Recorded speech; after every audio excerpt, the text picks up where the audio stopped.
If you a sneakerhead, homie, put your hands in the air. Close your eyes and reminisce about your favorite pair. Take a minute to answer, cause the question ain't fair. Probably had 2 or 3 that you love to wear. Probably had 1 or 2 that was multiple pairs. And probably had 1 pair that you never would wear. Yeah, you know what I mean. All you sneakerheads, here we go. All right, ladies and gentlemen, boys and girls, welcome back to On Time Sports Talk. I am the Remix Casey Schedule, giving you my exclusive podcast of the Dallas Mavericks. And so I haven't had one of these since after the Clippers series ended. So I'm going to talk a little bit about how the Clippers series ended.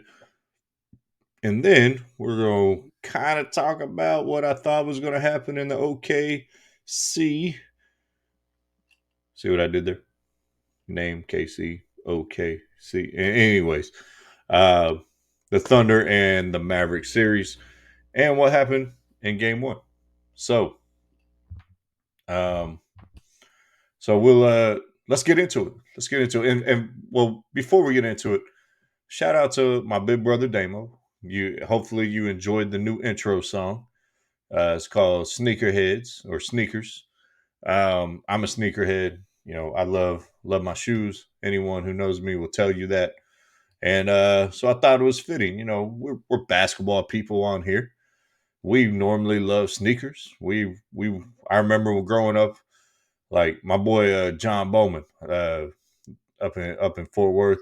We lived a couple of houses down from each other, and you know, he always had the next pair of Jordans when they came out. Always had them. You know, I was rocking the Tai Chi and one. You know, the half suede, half leather ones. If you remember those that Vince Carter wore in the 2000 dunk contest. And I actually ended up trading them for a pair of baby blue with the dark blue suede toe, Allen Iverson, the questions. And then they got stolen outside the training room, and then I had no shoes because the guy who had my Tai Chi's ain't giving them back.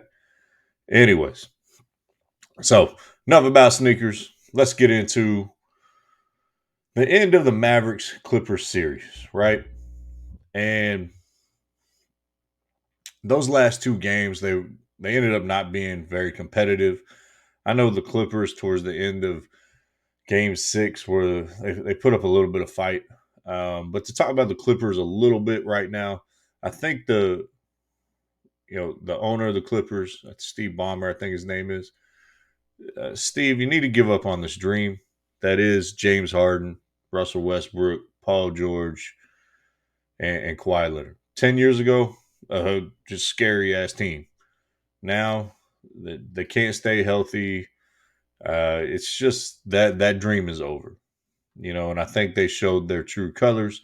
And you can go, oh, Kawhi was hurt. They didn't have their full complement. Yada yada yada. One of them's always hurt. You know, Paul George is either hurt or Kawhi is hurt or James Harden is out of shape or his beard isn't fully grown in. I don't know. But just give up on that.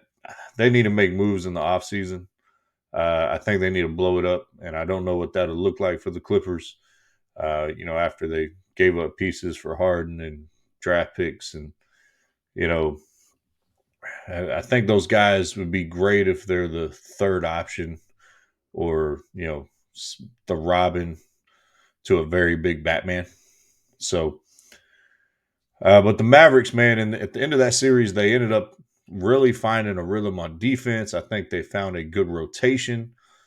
Uh, you know, after going in the series without Tim Hardaway Jr., which we're going to talk, you know, a big piece about him in yesterday's game.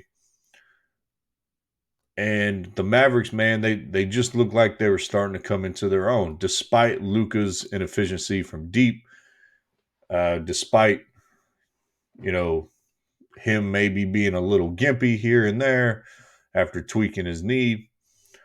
And, you know, I thought they built some really good momentum going into I understand, a well rested, as well as the youngest team in the playoffs, the youngest team ever to get a sweep in the playoffs.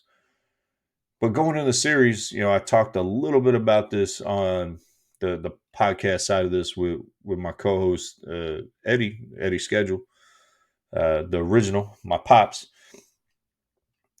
I talked a little bit about it as, going into a basketball series, when you look at the top 3 or 4 players and, you know, ultimately you, normally when you got 2 out of the top 3, you probably favored in the series. You probably got a better shot, uh, to win that series. And that's what I give the Dallas Mavericks is like going into the OKC series is I'm like, all right, they got 2 out of the top 3 players. You had two out of those 3 in the MVP conversation, and we'll see what happens. Well, we go into game 1, and I'll be honest, I haven't watched a lot of Thunder basketball to this point. I knew Chet Holmgren was on the team, just because I've from his college career, I knew who he was, but I didn't really know who all they had on their team. And they're still kind of pretty unknown guys, despite being the number 1 seeded in the Western Conference. And they just, that's what happens when you're in Oklahoma City, is you just kind of have a, you know, smaller market vibe that the national media doesn't really cover you because your headlines ain't that sexy.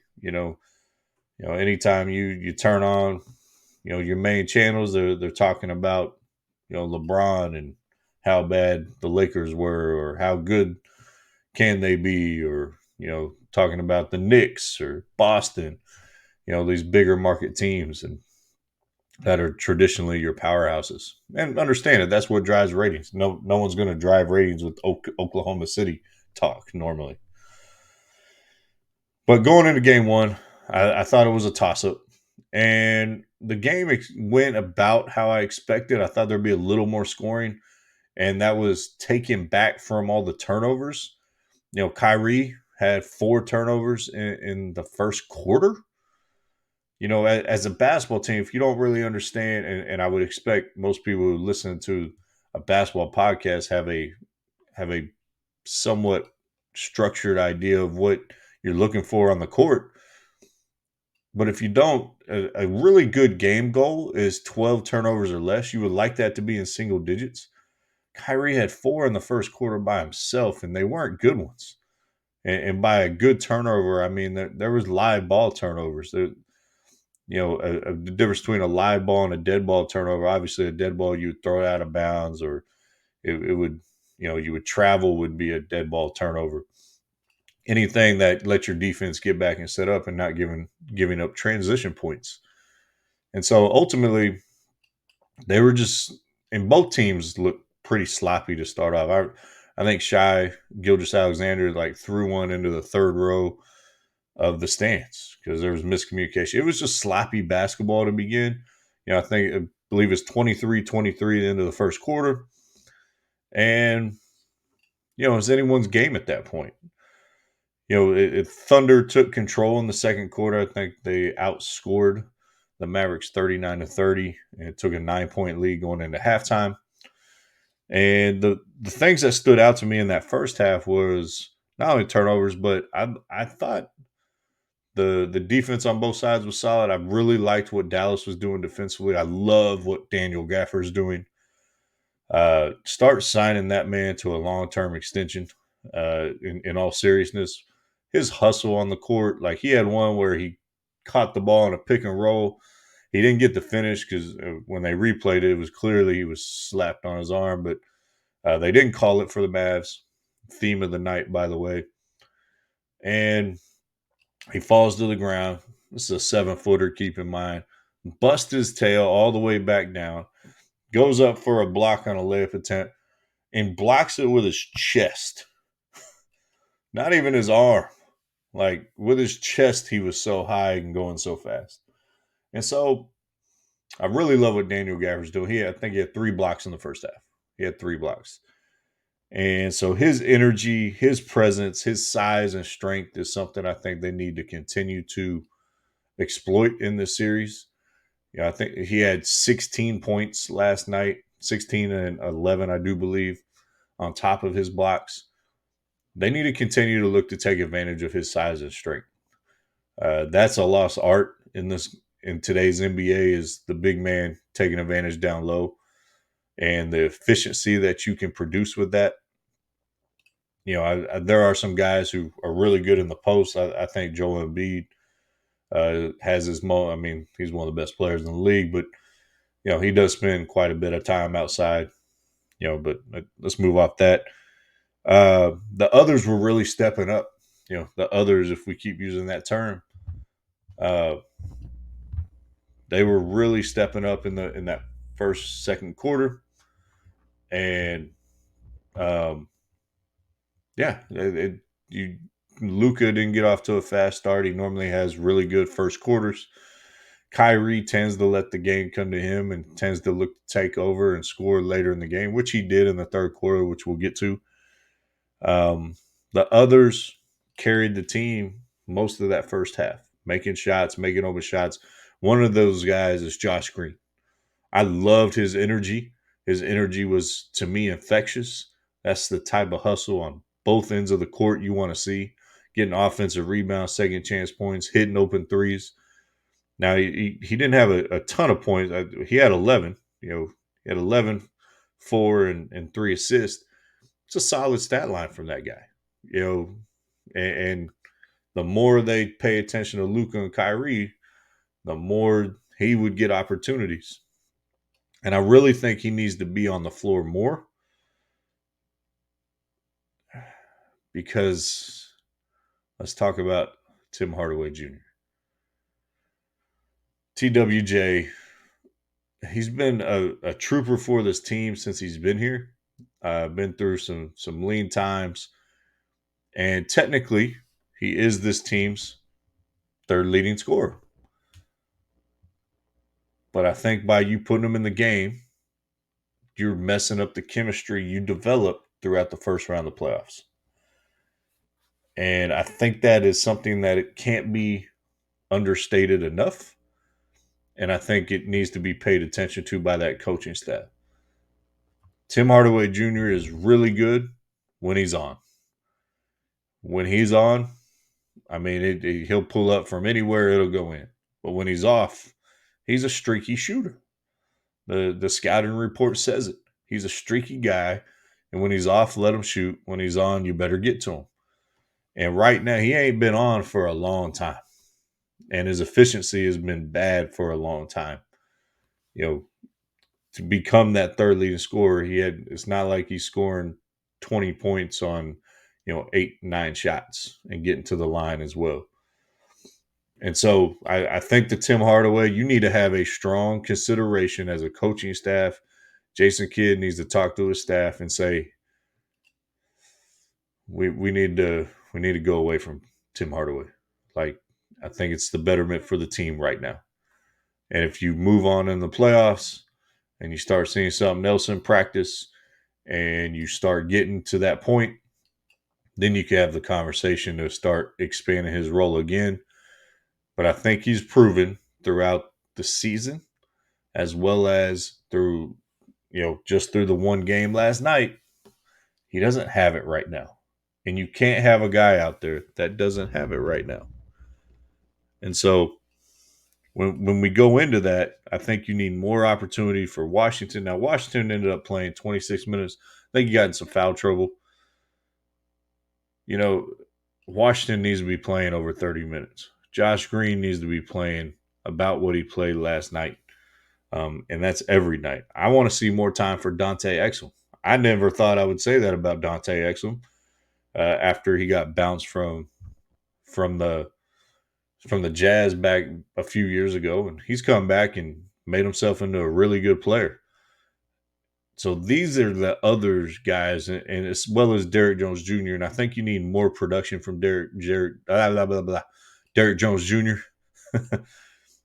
30 minutes, 7 points. Now, one of those buckets was one of the best in-game dunks I've seen on a follow. Man, that was beautiful. Or no, it was a lob from Kyrie to Blake Lively, and he threw it behind Blake, and he catches it, and then he soars through the lane. I think he may even had a dunk tip that was pretty nice as well. That dude's just an athlete. But need more than 7 points in 30 minutes of play from him. Uh, I thought the refs were, and I respect referees. As a coach, I really respect what they do. I do not envy. There's no envy for their job at all. It's a hard job to do, and I think as a coach and as a player, you're always looking just for consistency in the calls. And I thought it was you expected to go a little more the home team's way. I think generally, but I mean, the OKC shot 22 free throws in the first half. That's a lot, and I think that's a lot of what OKC's game is get to the line. I know Alexander isn't necessarily a big 3-point threat, and he's a huge part about getting line. It reminds me a lot of that offensive game of Dwayne Wade when he first got in the league, when he didn't really have an outside jumper. I think Alexander is more of an outside jumper than Dwayne Wade does, or did at that point in their careers. But Alexander's so good getting to the line and using his body and drawing certain things. And I could have swore, our rule, if you initiate the contact, it doesn't count. But I think that's only in a jumping into another player's situation. I think the NBA should look at that.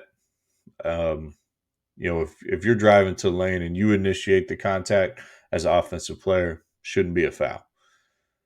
And there may be some technicality in there that I'm not educated on, but it's always annoyed me that if you're going to the hole and the guy is in legal guard position, but then you put your shoulder and then you lean out and say you're taking the contact, and they call the foul on the defender.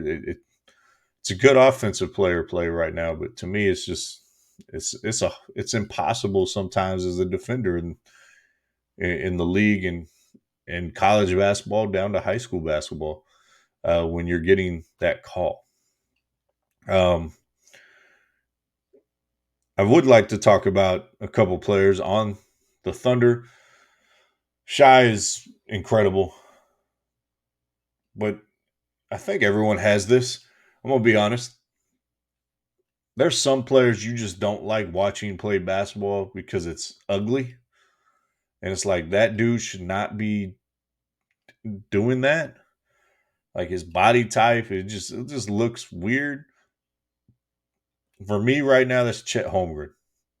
Dude can play, but I never thought I would see a 7 foot, 215, 220 pound dude be as good as he is or as dominant as he can be at times with his length. It's annoying. I don't know. It's just ugly to watch him rumble around the court. And it's just like, how is he doing this? Credit to him. And credit to OKC for taking him and being part of the culture they're building in OKC. But it's ugly to watch him on the basketball. It's just not graceful. I don't really know how to explain it. I just don't enjoy watching him play basketball. I don't know. But OKC came out and put it on. We get back to the game to the second half. Kyrie started lighting it up in the third quarter. Got the lead cut to 1, and then it was just Thunder stepped on the gas.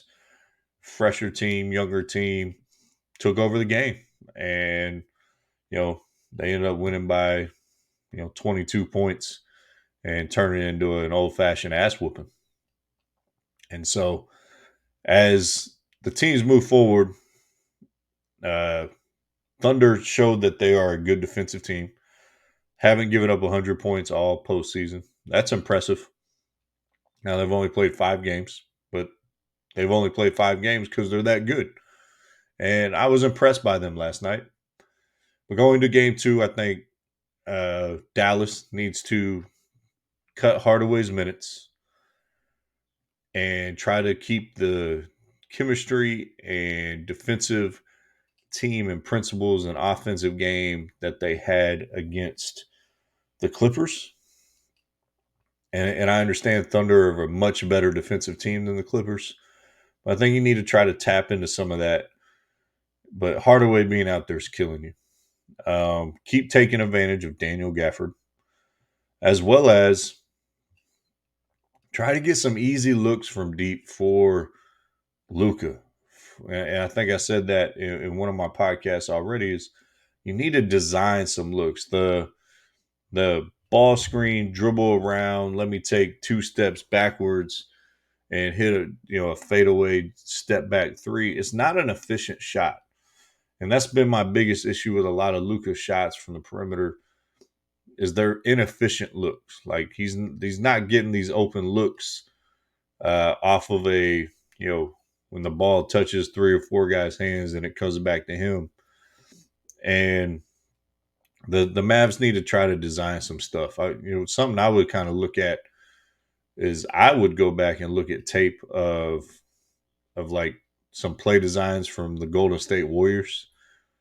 And even going back to some play designs to the early 2000s Pistons to try to get him some open looks, as well as, you could even go back and look at, that 2011 Mavericks team and those 2000 Spurs team that had great ball movement.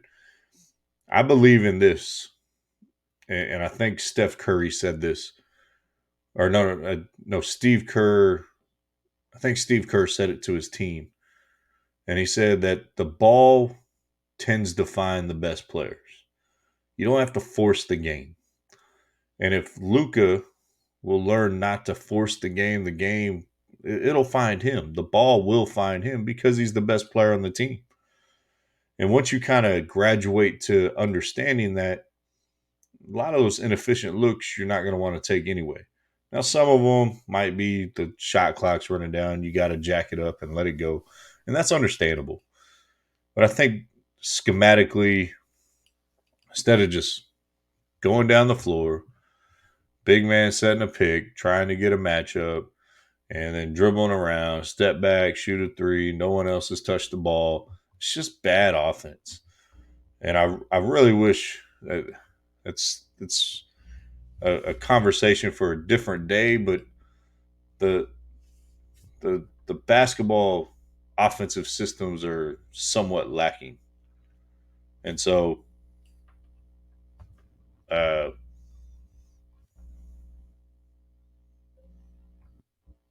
so I just a thought, just a thought. I let that stew there for a second, see if I want to follow up on it. But ultimately, OKC, Dallas tomorrow night, or is it Friday? I should know that information if I'm doing a podcast on a game, right? Um, but I think there's some adjustments that definitely need to be made, and by both teams. It is tomorrow night, 8:30 p.m. I was right, and by the Mavs and this coaching staff to get Dirk. I'm losing my train of thought. It's been a long week already, guys. To get Luka easy looks, and I think that's ultimately what you have to do is get Luka some easy looks because he's working way too hard and it's becoming inefficient. And right now, him not being fully healthy, he can't really get to his spots the way he wants to. He can still get to his spots, but it's just in a different form, in a different way. And he doesn't have really any lift to take advantage of. It's all about the angle right now with no lift. And so keep try to get him some open looks, play him off the ball, uh, take Hardaway out of the game, keep looking to feed Daniel Gafford. And I think you have and let those others like Josh Green and PJ and Jones hit those open looks or give them the opportunities to hit those open looks.